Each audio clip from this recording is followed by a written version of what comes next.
সুপ্রিয় দর্শক বন্ধুরা আসসালামু আলাইকুম, আশা করছি আপনারা সবাই অনেক বেশি ভালো আছেন।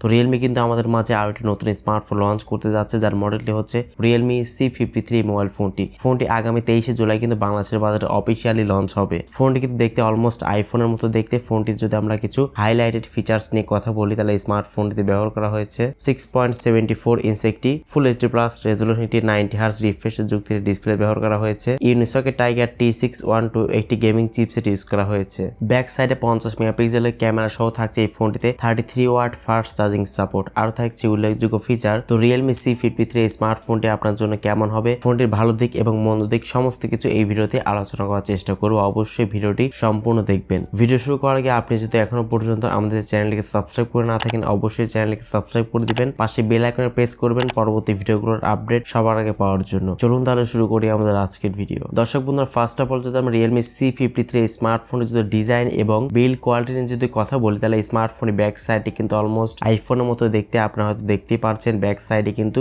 দুইটি ক্যামেরা ইউজ করা হয়েছে। ব্যাক সাইডে কিন্তু প্লাস্টিক থাকছে, ফ্রেমেও প্লাস্টিক থাকছে এবং ফ্রন্টে কিন্তু গ্লাস ইউজ করা হয়েছে। তবে ডিজাইনটি কিন্তু পার্সোনালি আমার কাছে অনেক বেশি ভালো লেগেছে। ফোনটির ডিসপ্লে সেকশনে কথা বলতে গেলে ফোনটির ডিসপ্লে সেকশনে ব্যবহার করা হয়েছে 6.74 ইঞ্চ একটি ফুল এইচডি প্লাস রেজোলিউশন একটি আইপিএস প্যানেল পেয়ে যাচ্ছেন, যেখানে আপনারা 90 হার্জের একটি রিফ্রেশের সুবিধাও পেয়ে যাচ্ছেন। ডিসপ্লেতে আপনারা মাল্টিটাস্কিং সুবিধাও পেয়ে যাচ্ছেন এবং পিপিআই ডেনসিটি হচ্ছে 390। তো ডিসপ্লে কোয়ালিটি কিন্তু যথেষ্ট ভালো থাকছে এখানে, যেহেতু ফুল এইচডি প্লাস থাকছে। তো সেক্ষেত্রে কিন্তু ফোনটি আপনারা আউটডোরের সানলাইটে ডিরেক্ট সানলাইটে কিন্তু খুব ভালো মতোই কিন্তু ফোনটিকে চালাতে পারবেন এবং ফোনটিতে 90 হার্জ রিফ্রেশ রেট থাকায় কিন্তু খুবই স্মুথলি ফোনটিকে আপনারা রান করতে পারবেন। ফোনটি পারফরমেন্স সেকশনে কথা বলতে গেলে ফোনটিতে আপনারা পেয়ে যাচ্ছেন অ্যান্ড্রয়েড 13 এর সুবিধা এবং স্মার্টফোনটিতে প্রসেসর সেকশনে ইউজ করা হয়েছে ইউনিসকের টাইগার T612 এই চিপসেট ইউজ করা হয়েছে, যেটি হচ্ছে 12 ন্যানোমিটারে architecture build quality gaming chipset use করা হয়েছে এবং এর জিপিইউ হচ্ছে মালি G57। ইউনিসকের টাইগার T612 এই চিপসেটের দিয়ে কিন্তু আপনারা মোটামুটি ফ্রি ফায়ার মতো গেমস গুলো কিন্তু ল্যাগ ফ্রিতে খেলতে পারবেন। তবে পাবজি খেলতে গেলে কিন্তু কিছুটা পরিমাণে হ্যাং লাগে শিকার কিন্তু আপনাকে হতে হবে, কেননা এই চিপসেটটি কিন্তু আমরা বিগত বিভিন্ন রিয়েলমি ফোনে কিন্তু দেখে থাকছি বাজেট ফোনগুলোতে। ফোনটি আপনারা একটি ভ্যারিয়েন্ট পেয়ে যাবেন, সেটি হচ্ছে 6GB RAM এবং 128GB ইন্টারনাল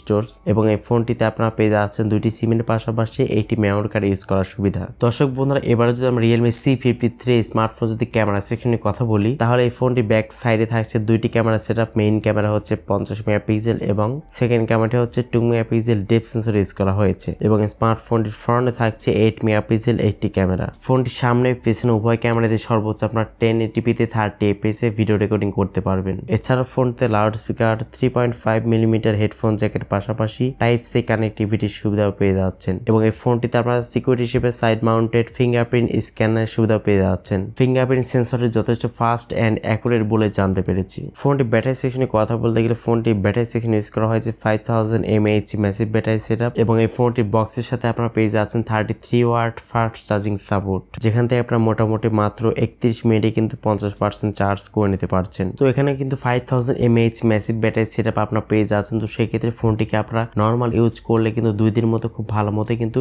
চার্জ ব্যাকআপ পেয়ে যাবেন। আর যদি হেভি ইউজ করেন তাহলে একটানা পাবজি বা ফ্রি ফায়ার খেলে 4-5 ঘন্টা কিন্তু ইজিলি ব্যাকআপ পেয়ে যাবেন এই স্মার্টফোনটি থেকে। আর ফোনটি কিন্তু আপনারা দ্রুত সময়ের মধ্যে চার্জ করে নিতে পারছেন, যেহেতু এখানে 33 ওয়াট ফাস্ট চার্জিং সাপোর্টটা দেওয়া হয়েছে। অনেক বিষয় নিয়ে কথা বলতে এখন কথা বলা যাক এই স্মার্টফোনটা আসলে বাংলাদেশের বাজারে কবে আসবে এবং কত প্রাইস রেঞ্জে আসতে পারে। এই ফোনটি কিন্তু Realme অ্যানাউন্স করেছে আগামী 23শে জুলাই কিন্তু বাংলাদেশের বাজারে এই ফোনটি অফিসিয়ালি লঞ্চ হবে। ফোনটি বাংলাদেশে লঞ্চ হলে ফোনের প্রাইসটি হতে পারে সম্ভবত 15 থেকে 16,000 টাকার মধ্যেই ফোনের প্রাইসটি হতে পারে। তো 15,000 টাকা প্রাইস রেঞ্জের মধ্যে আমরা কিন্তু মোটামুটি সাইজ একটি ডিসপ্লে পাচ্ছি, মোটামুটি একটি প্রসেসর পাচ্ছি এবং ব্যাক সাইডে কিন্তু মোটামুটি ভালোই ক্যামেরা পাচ্ছি। 50 মেগাপিক্সেল কিন্তু ক্যামেরা পেয়ে যাচ্ছি এবং এই স্মার্টফোনটি কিন্তু ফ্রন্টে কিন্তু 8 মেগাপিক্সেল ক্যামেরা ইউজ করা হয়েছে। তো ফ্রন্টে যদি 8 মেগাপিক্সেল না দিয়ে যদি 13 অথবা 16 মেগাপিক্সেল ক্যামেরা দিত তাহলে কিন্তু আরেকটু সেলফিটা ভালো মতো উপভোগ করা যেত। এবং এই ফোনটিতে কিন্তু কোনো প্রকার সেকেন্ডারি নয়েজ ক্যান্সেলেশন মাইক্রোফোন থাকছে না, অ্যাটলিস্ট IoT মাইক্রোফোনের সুবিধা কিন্তু দিতে পারতো। এবং Realme C53 স্মার্টফোনটি কিন্তু ডিসপ্লেতে কিন্তু আপনার কোনো প্রকার প্রোটেকশনের সুবিধা কিন্তু পাচ্ছেন না, অ্যাটলিস্ট Google Glass 3 এর প্রোটেকশনটা কিন্তু দিতে পারতো এখানে। তবে আদারওয়াইজ কিন্তু এই স্মার্টফোনটি এই প্রাইস রেঞ্জ আমার কাছে ভালোই মনে হয়েছে। বিশেষ করে এই ফোনটির ডিজাইনটি কিন্তু আমার কাছে পার্সোনালি অনেক বেশি ভালো লেগেছে।